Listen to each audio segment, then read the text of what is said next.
Welcome to KS farms Dharapuram. Sunday current updation video. Mecheri கெடா நல்ல size, நல்ல மண்டகணம், நல்ல கால் கணம், சரியான பீஸு. 1.5 மாதம் கெடாவில் வாங்கிட்டு வந்தது.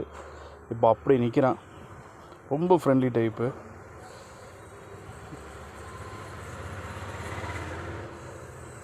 நல்ல சைஸ். ஆனால் இப்போயே லைவ் வெயிட் 39 கிலோ இருக்கான். 10 மாதம் தான் ஆச்சு. இது நம்ம வச்ச முருங்கை மரம் காற்றுல ஆடக்கூடாதுன்ட்டு குச்சி பண்ணி வச்சுருக்கோம்.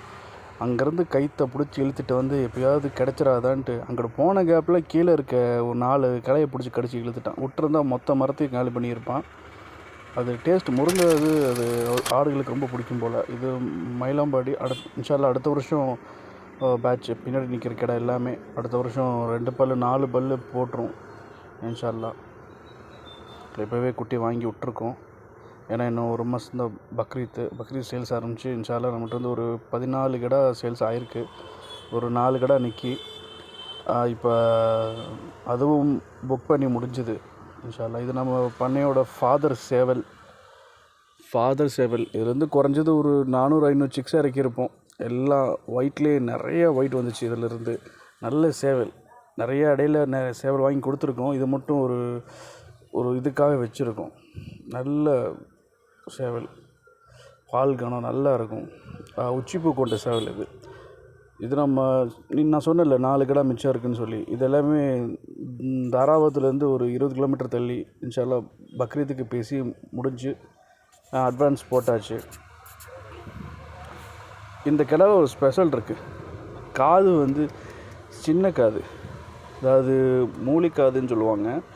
நிறைய பேர் பிடிச்சி விரும்பி வாங்குவாங்க. பண்ணையாளர்கள்லாம் ஒரு பண்ணையில் இது ஒன்று கண்டிப்பாக இருக்கணும்னு சொல்லி யாரும் கொடுக்கவே மாட்டாங்க. நம்ம அது 1.5 மாதத்தில் இந்த கிடா.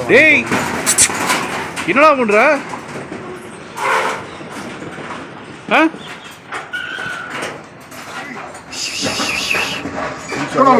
சேல்ஸ் ஆயிடுச்சு எல்லாமே. இன்னும் ஒரு 10 நாளில் இன்ப சுற்றுலா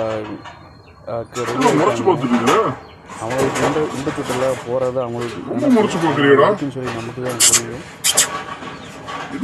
பக்ரீத்துக்காக தானே தயார் பண்ணிக்கிட்டாங்க.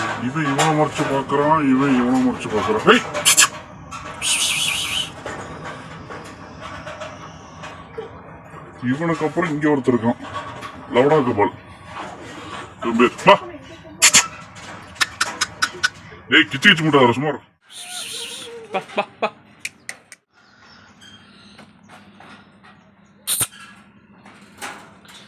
இவன் தான் யானை.